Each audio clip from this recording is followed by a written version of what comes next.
విజయ్ కుమార్ గారు ఉన్నారు. ఆ తర్వాత మాట్లాడు. Right, okay.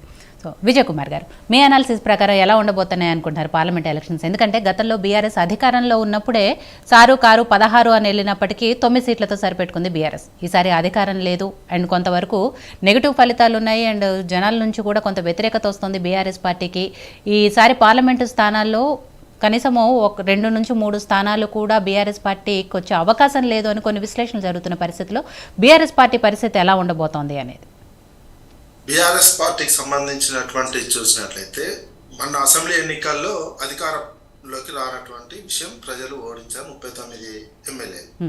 అయితే వచ్చినటువంటి కాంగ్రెస్ పార్టీ 64 సీట్లతోటే వచ్చినటువంటి నేపథ్యంలో వాళ్ళ పరిపాలన విధానం ఈ 3 నెలల కాలంలో కాంగ్రెస్ పార్టీ అనుసరించినటువంటి విధానాలు, కాంగ్రెస్ పార్టీ ఇచ్చినటువంటి ఫలితాలు, ప్రజలకు ఇచ్చినటువంటి హామీలు ఎంత మేరకు వాళ్ళు అనుభవంలోకి వచ్చింది, చెప్పినటువంటి అమలు చేశారా లేదా?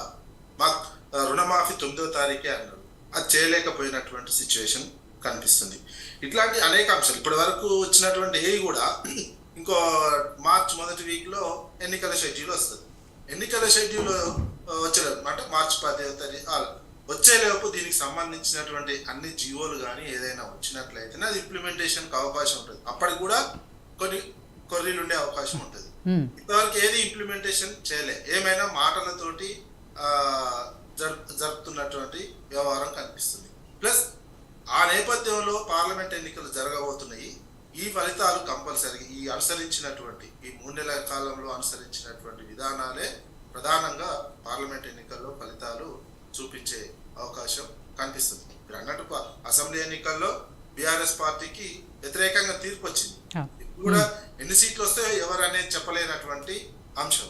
మళ్ళీ పొత్తులు ఎలాగో కాంగ్రెస్ పార్టీకి సంబంధించిన పొత్తులు కానీ, మరి బీజేపీకి సంబంధించినటువంటి పొత్తులు కానీ, జనసేన, టీడీపీ ఇక్కడ ఎట్లాంటి పరిస్థితి వస్తుంది, ఇవన్నీ చూడాల్సినటువంటి అవసరం పొత్తులకు సంబంధించి ఇక్కడ లేకుండా చర్చ జరుగుతుంది. అది అంతే.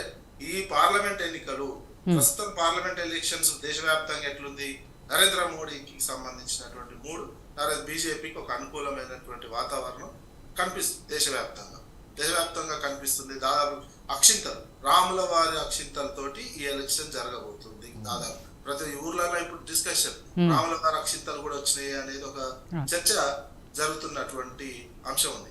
ఇది ఎంత ప్రభావం చూపిస్తుంది తెలంగాణలో? ఇంత నార్త్ ఇండియాలో ఒక రకంగా ఉన్నట్టు ప్రాంతీయ పార్టీలు బలంగా ఉన్న చోట బీజేపీకి సంబంధించినటువంటి ఇట్లాంటి చర్యలు, మతానికి సంబంధించినటువంటి చర్యలు ఎంతవరకు ప్రభావం చూపిస్తాయని కూడా చూడాల్సినటువంటి ఈ ప్రభావాలన్నీ పడతాయి. ఒకటి, కాంగ్రెస్ పార్టీ ఈ 3 నెలల కాలంలో అనుసరించినటువంటి విధానాలు అమలు చేసినటువంటి, అదేవిధంగా బీజేపీకి సంబంధించినటువంటి బీఆర్ఎస్ ఈ 3 నెలల కాలంలో ఏం చేసింది, ప్రశ్నిస్తున్నారా లేదా? గతంలో ఓడించిన తర్వాత రైతు బంధు, ఎగ్జాంపుల్ రైతు బంధు చూసుకుంటే ఇప్పటివరకు ఇంకా 3 ఎకరాల వరకే పడినటువంటిది. ఇంకో నెల రోజులైతే వరి కోతలన్నీ కూడా ఏప్రిల్ 1st వీక్ నుంచి వరి కోతలు మొదలైతాయి.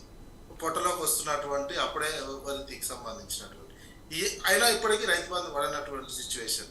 చర్చ అయితే ప్రజల్లో రైతు బంధు మనకి ఈసారి పూర్తి స్థాయిలో రాలేదు అనేది చర్చ జరుగుతుంది. ఎందుకంటే మేజర్ రైతాంగం ఓటింగ్లో పార్టిసిపేషన్ చేసేటువంటి రైతాంగం ఉంది.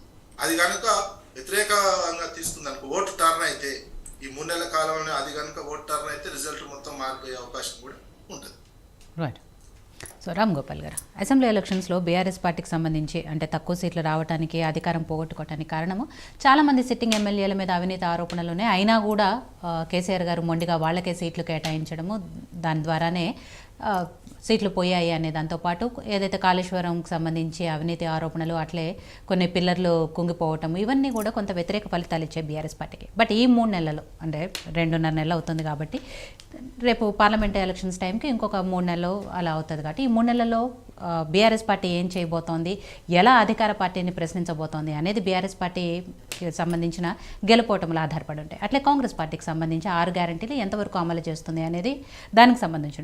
ఇక బీజేపీ కూడా ఆల్రెడీ 3 ఎంపీలు ఉన్నారు కాబట్టి వాళ్ళు కేంద్రం నుంచి ఏం నిధులు తీసుకొచ్చారు, తెలంగాణకి ఏం చేశారు, ఇవన్నీ కూడా అండ్ దేశవ్యాప్తంగా మోడీ గారి హవా, ఇవన్నీ బీజేపీకి సంబంధించి